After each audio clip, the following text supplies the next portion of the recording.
আজ আমরা পুরুষদের উর্বরতা এবং শুক্রাণুর স্বাস্থ্যের বিষয়ে কথা বলবো। আজকের জীবনযাপনে শুক্রাণুর সংখ্যা কমে যাওয়া খুব সাধারণ একটি সমস্যা হয়ে উঠেছে। স্ট্রেস, মোবাইল রেডিয়েশন, দূষণ, ধূমপান, অ্যালকোহলও এই সব কিছুই আপনার শুক্রাণুকে দুর্বল করে আপনার শুক্রাণুর সংখ্যা কমিয়ে দেয়। কিন্তু ভালো খবর হলো, আপনি যদি আপনার ডায়েট ঠিক করেন তাহলে আপনার শুক্রাণুর সংখ্যা, শুক্রাণুর গতি এবং মান উন্নত হতে পারে। তাহলে চলুন ভিডিওটি শুরু করি এবং দেখি শুক্রাণুর সংখ্যা বাড়াতে কি কি খাওয়া জরুরি। সবচেয়ে আগে আপনাকে এটা জানা উচিত যে আপনার শুক্রাণু তৈরি হতে 70 থেকে 90 দিন সময় লাগে এবং আমি এখন যে ডায়েট বলবো সেটা যদি আপনি 2-3 মাস নিয়মিত অনুসরণ করেন তাহলে রিপোর্টে স্পষ্ট পরিবর্তন দেখতে পাবেন। আপনার শুক্রাণুর সংখ্যা বাড়তে শুরু করবে। তাহলে চলুন ভিডিওটি শুরু করি। সবচেয়ে প্রথম জিনিস যা আপনাকে আপনার ডায়েটে নিতে হবে তা হলো জিঙ্ক। জিঙ্ক আপনার টেস্টোস্টেরন এবং শুক্রাণু উৎপাদনের জন্য খুবই জরুরি। জিঙ্ক আপনি কোন খাবারে পাবেন? জিঙ্ক থাকে কুমড়োর বীজ, বাদাম, কাজু, তিল এবং ডালে। এইসব খাবারে প্রচুর পরিমাণে জিঙ্ক থাকে। এখন আমরা বলবো, যদি আপনি নিয়মিত জিঙ্ক খান তাহলে আপনার শুক্রাণুর সংখ্যা 20 থেকে 40% পর্যন্ত বাড়তে পারে। দ্বিতীয় যে খাবারটি আপনাকে আপনার ডায়েটে অন্তর্ভুক্ত করতে হবে তা হলো ভিটামিন সি। ভিটামিন সি শুক্রাণুর যে ক্ষতি হয় তা থেকে রক্ষা করে। অর্থাৎ আপনি যদি নিয়মিত ভিটামিন সি খান তাহলে আপনার শুক্রাণু বেশি ক্ষতিগ্রস্ত হয় না। আর ভিটামিন সির উৎস কি? তাহলে আপনি আমলা, কমলা, লেবু, পেয়ারা, কিউই খেতে পারেন। এইসব জিনিস যদি আপনি খান তাহলে আপনার শরীরে ভিটামিন সি সঠিক পরিমাণে থাকবে এবং আপনার শুক্রাণু ক্ষতিগ্রস্ত হবে না।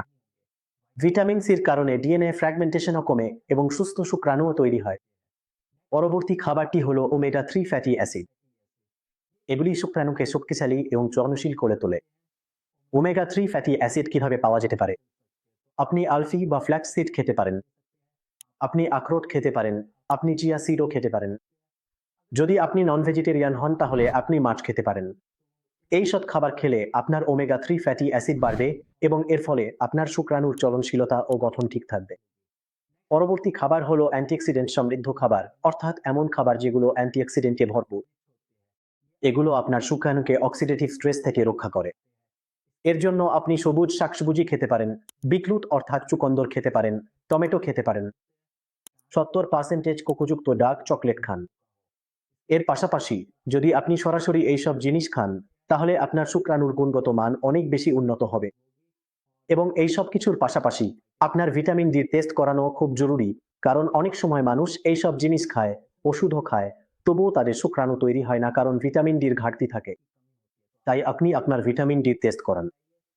যদি কম থাকে তাহলে সাপ্লিমেন্ট নিন, সেটা ঠিক করুন। কারণ যদি ভিটামিন ডি কম থাকে তাহলে টেস্টোস্টেরন কম সিক্রিট হবে, যার ফলে শুক্রাণু উৎপাদনে প্রভাব পড়বে। এর পাশাপাশি আপনাকে খেয়াল রাখতে হবে আপনি প্রোটিন সমৃদ্ধ খাবার খান। প্রোটিন সমৃদ্ধ খাবার আপনার স্পারমেটোজেনেসিস অর্থাৎ শুক্রাণু তৈরির প্রক্রিয়ায় খুবই সহায়ক। প্রোটিন কোথা থেকে পাওয়া যেতে পারে? আপনি ডিম খেতে পারেন, ডাল, ছোলা, মুগফলি, মাছ। এইসব জিনিস খেলে আপনার প্রোটিন গ্রহণ বাড়বে এবং এর ফলে আপনার শুক্রাণুর পরিমাণও বাড়বে। এইসব বিষয় হলো কি কি খেলে আপনি আপনার স্পার্ম কাউন্ট বাড়াতে পারেন। কিন্তু খেয়াল রাখতে হবে কি খাওয়া উচিত নয় সেটাও। কারণ কি করা উচিত তার চেয়ে বেশি গুরুত্বপূর্ণ কি করা উচিত নয়। তাই আপনাকে ধূমপান করা যাবে না, একদমই অ্যালকোহল ব্যবহার করা যাবে না, টাইট আন্ডারওয়্যার পরা যাবে না, আপনার মোবাইল আর ল্যাপটপ কোলে রেখে ব্যবহার করবেন না। বাইরের জাঙ্ক ফুড, ফাস্ট ফুড এসব একেবারে বন্ধ করে দিন এবং কোনোভাবেই স্ট্রেস নেবেন না, না বসের, না অফিসের, না স্ত্রীর, না বাড়ির। খুশি থাকুন, মজা করে থাকুন। স্পার্ম কাউন্ট বাড়তে শুরু করবে। বাকি যদি আপনার কোনো সন্দেহ থাকে তাহলে আপনি আপনার রিপোর্ট নিচে দেওয়া নম্বরে শেয়ার করতে পারেন এবং আমার টিমের সঙ্গে পরামর্শ করতে পারেন। আপনারও স্পার্ম কাউন্ট বাড়তে পারে, তবে ওষুধ আপনাকে খেতে হবে, নিয়ম মানতে হবে আপনাকেই, ডায়েট ঠিক রাখতে হবে আপনাকেই। আজকের ভিডিওতে এটাই ছিল। ধন্যবাদ।